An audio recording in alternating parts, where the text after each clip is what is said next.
Now, the Democratic Alliance has launched its election campaign billboard. That's ahead of the registration weekend on the 18th and 19th of November.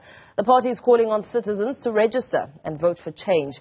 DA Gauteng Premier candidate Solly Msimanga says it's the only way that they can change their socio-economic reality. Newzroom Africa's Juniour Khumalo filed this report. You can complain all you want, or you can stand up and say, I'm going to be counted. In a country dubbed the protest capital of the world, owing to how citizens choose to express their dissatisfaction, the DA is urging South Africans to instead resort to using their vote as their weapon.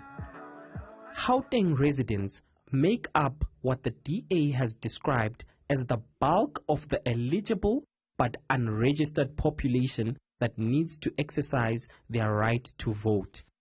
27 million South Africans, and I said 13 million of those are people that are not registered.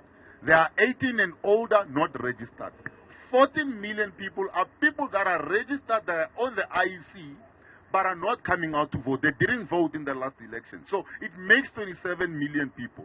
And we are saying, of that, if you look at the stats of South Africa and the population stats, if you break that down, you realize that 40+% of that 27 resides in Gauteng. Owing to this serious case of voter apathy, Msimanga said citizens have been left with incompetent leadership, a political reality that could only be amended through the ballot. People of South Africa, behind us here is the reminder of where we find ourselves as a country.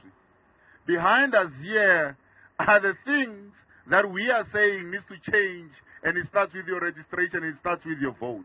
Despite pointing fingers at the ANC's failure, the DA is also caught up in its own internal challenges.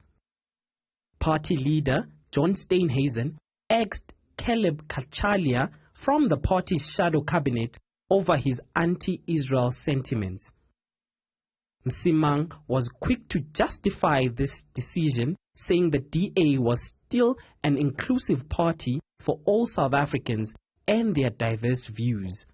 You cannot be seen to be promoting one side or be telling one side of the story. If you're going to tell the story that is inclusive. We are saying we are as much for the people of Palestine as we are as much as for the people of Israel. We are saying that we want human rights to be protected either way. We are saying the safety of the residents either way is of the utmost importance. And coexistence is something that we're striving for. Even here in South Africa, we are saying while others are dividing us and saying blacks this side, whites this side, Indians this side, colors this side, rich this side, poor this side, we are saying build a South Africa that is able to then take care of everybody. Up next for the DA is the party's Elections 2024 National Rally in KwaZulu-Natal on Saturday, ahead of the voter registration weekend. For Newzroom Africa on Channel 405, I'm Juniour Khumalo in Johannesburg.